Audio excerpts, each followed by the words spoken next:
Hello అందరికీ నమస్కారం అండి. అరే సీమ పంది కర్రీ రాజాగా ఆ పావలా పవన్ కళ్యాణ్ ముగ్గురిని కాకపోతే నలుగురిని చేసుకుంటాడు అన్నావు కదా. అరే కర్రీ రాజా సీమ పంది ఆ పావలా పవన్ కళ్యాణ్ ముగ్గురిని కాకపోతే నలుగురిని చేసుకోమను. నలుగురు కూడా చాలకపోతే 100 మందిని చేసుకోమంటారా? ఎవడికి నష్టము? ఎవడికి అంత వ్యాపారం వాడి మీద? వాడి పర్సనల్ లైఫు, వాడి ఇష్టము, వాడికి ఎట్ట ఇష్టం అటు ఊరేగి సావమని చెప్పు, మాకెందుకు. కాకపోతే మా వైఎస్ఆర్సీపీకి సంబంధించిన వాళ్ళైనా అడగటానికి, మా సీఎంగా ఉన్న జగనన్న అడగటానికైనా ఒకటే రీజన్ ఆ రోజు. అర్థమైందా? సీమపంది అదేంటో కూడా నేను చెప్తాను. నీ సీమపంది మైండ్కి అర్థం కాకపోతే నేను చెప్తారా నీకు? దున్నపోతా నేను చెప్తా. కాకపోతే సీమపందిక మేము ఆ పవన్ కళ్యాణ్ 3 పెళ్ళిళ్ళ గురించి అడగటానికి ఒకటే కారణం. ఆయన పర్సనల్ లైఫ్లోనే అడ్జస్ట్ కానివాడు.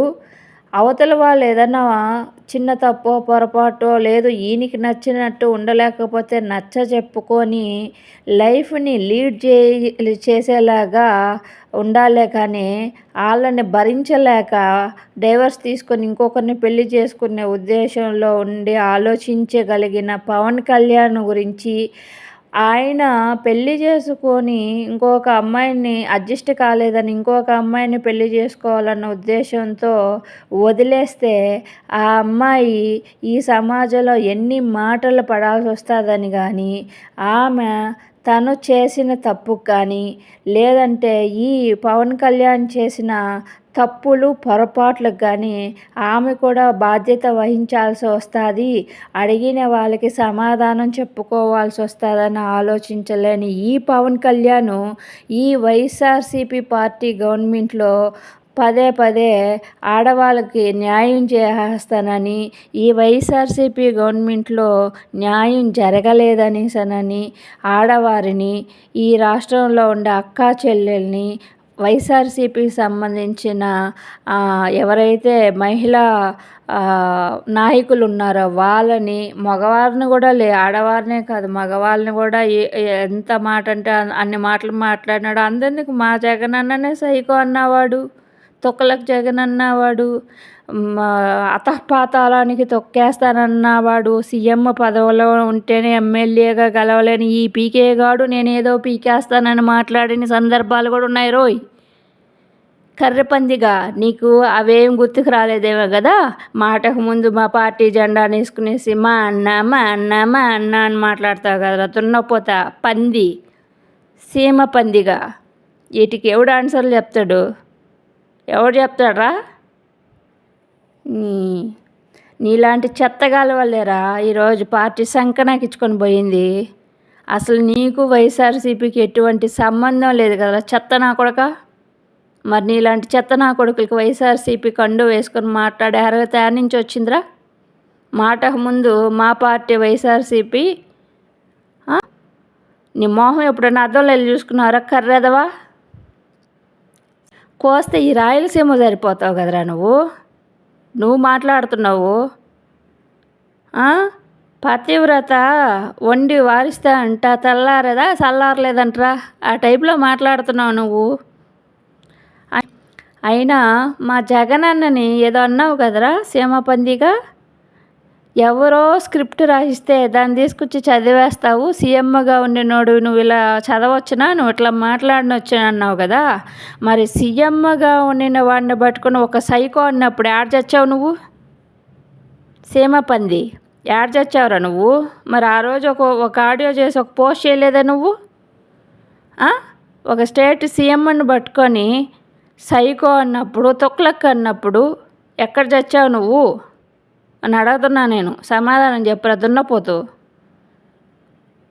పైగా మరి నీకు ఏ లఫుట్ గడ్రా ఇచ్చాడురా మా అన్నని అడగమని చెప్పి స్క్రిప్టు? పోతే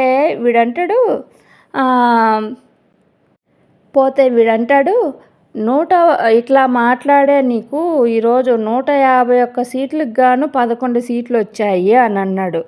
అరే సీమ పందిగా గుర్తుపెట్టుకో, 151 సీట్లు వచ్చిన మా పార్టీకి 11 సీట్లు వచ్చినాయనంటే దాని వెనకాల కూటమి ప్రభుత్వం ఎంత దారుణంగా మోసం చేసిందనేది నేను చెప్తాను నీకు, తెలుసుకో తెలియకపోతే. సరేనా? నీలాంటి చెత్తగాళ్ళు ఉన్నారు కదా, అపోజిషన్ పార్టీ వాళ్ళకి అమ్ముడు పోయేవాళ్ళు, తొత్తుల్లాగా పనిచేసేవాళ్ళు. వాళ్ళు మా పార్టీ జెండాని వేసుకొని మా పార్టీ గురించే మా అన్నని వాళ్ళ అన్నని చెప్పుకుంటేనే మా పార్టీ గురించి బాడిగా చెప్పి సమాజంలో, సొసైటీలో, ఈ రాష్ట్ర ప్రజలకి మమ్మల్ని పక్కదారి పట్టించి మా గవర్నమెంట్ మీద బురద చల్లడం వల్ల కొన్ని ఓట్లు పోయినాయి. సరేనా? రెండోది, ఎరే కర్రపంది, సీమ పంది, నీకే చెప్పేది విను.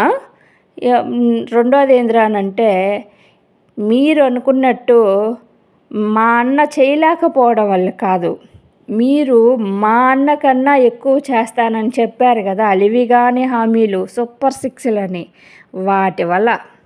అదేమన్నా చంద్రబాబు నాయుడు చేస్తాడా అంటే చేసేదిలా చచ్చేదిలా ఈ రాష్ట్ర ప్రజలకు కూడా తెలుసు. కానీ అత్యాశకు పోయి వచ్చేదే చాలరాని బాబు అని తృప్తి పడే వాళ్ళు కొంతమంది ఉండిన వాళ్ళు వేసిన వాళ్ళే మాకు 40% ఓటింగ్ వచ్చింది. అత్యాశకు పోయిన వాళ్ళు ఉంటారు కదా కొంతమంది, కుళ్ళగజ్జితో అత్యాశ పరులు. కుళ్ళగజ్జి ఒకటి పనిచేసింది, అత్యాశ అనేది పనిచేసింది. ఈ అత్యాశ, ఈ కుళ్ళగజ్జితో ఉండే నాయకులు ఉంటారు చూసినావా, మేమంటే వ్యతిరేకంగా మీలాంటి వాళ్ళు బురద జల్లితే మేమంటే వ్యతిరేకంగా మారిన వాళ్ళు ఉంటారు చూసినావా, వాళ్ళ వల్ల కొన్ని ఓట్లు దొబ్బినాయి. అర్థమైందా? మూడోది ఇంపార్టెంట్ విషయం గుర్తుపెట్టుకోరే సీమ పందిగా. మూడో విషయం ఏంద్రా అంటే, ఈవీఎంలు ట్యాంపరింగ్ జరిగితే కానీ ఇంత దారుణంగా వైసీపీకి 11 సీట్లు రావు అనే విషయాన్ని కూడా ఈ రాష్ట్ర ప్రజలు చెప్పుకుంటున్నారు రోయ్.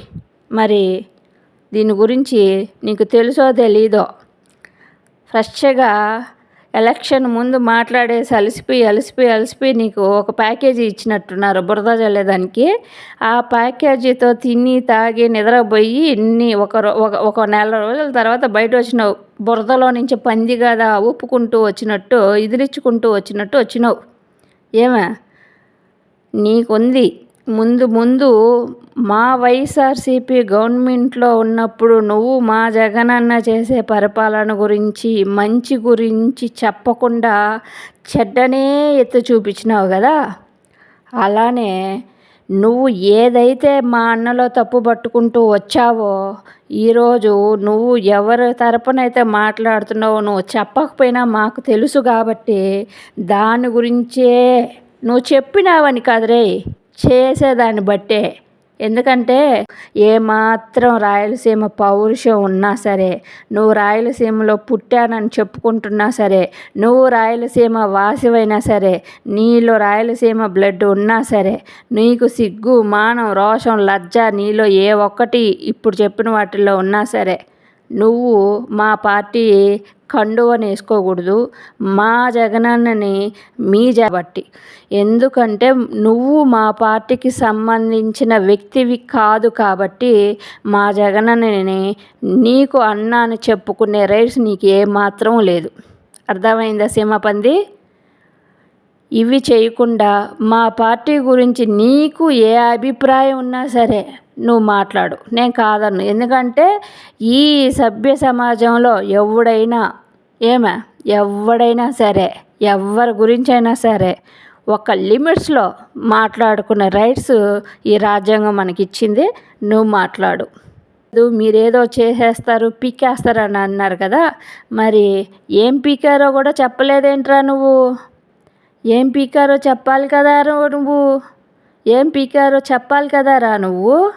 ఎందుకు సైలెంట్గా ఉన్నావు? ఏం పీకట్లేదనా? నువ్వు తొత్తుల్లాగా ఏ పార్టీలకైతే కొమ్ము కాస్తున్నావు ఆ పార్టీలు ఏం పీకట్లేదనేసి నువ్వు సైలెంట్గా ఉన్నావు.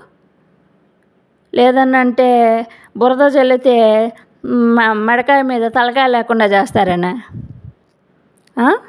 దేనికి అయినా కానీ నీ సైడ్ నుంచి ఒక్క పోస్ట్ వచ్చినా కూడా సరే మా పార్టీ గురించి ఇంకా మీదట నేను దాని గురించి అయితే వీడియో ఆడియో చేస్తూనే ఉంటాను సీమ పంది. ఈ నా వీడియో ఆడియో మీకు నచ్చినట్లయితే లైక్ చేయండి, సబ్స్క్రైబ్ చేయండి, కామెంట్ చేయండి. అలాగే నా ఛానల్ని కూడా సబ్స్క్రైబ్ చేసుకోండి. Thank you.